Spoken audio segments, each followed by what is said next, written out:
আসসালামু আলাইকুম। অফিস শেষ করে চলে যাচ্ছি খালামণির বাসায়। খালামণির সাথে ইফতারি করব। মেইনলি হচ্ছে আমার ছোট ছোট ২ ভাই বোন আছে, তাদের সাথে ইফতারি করার ইচ্ছে ছিল, তাই তাড়াতাড়ি চলে যায়। আর সেদিন রাস্তা ফাঁকা ছিল দেখে খুব দ্রুত চলে যেতে পারছি, তেমন একটা জ্যাম ছিল না। প্রতিবারের মতন এই রাস্তাটা আমার কাছে খুবই ভালো লাগে। এই রাস্তাটা ফুললি ক্লিন এবং আশেপাশে নেচার গুলো খুবই সুন্দর।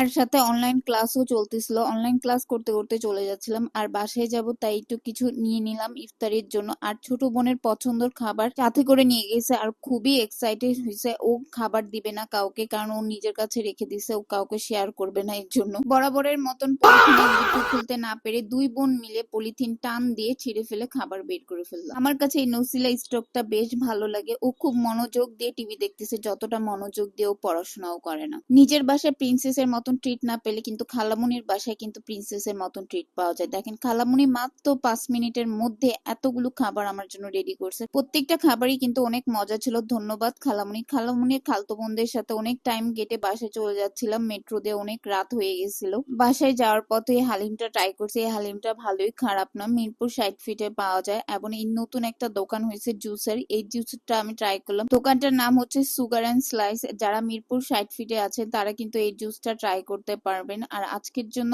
এতটুকু। Till then tomorrow.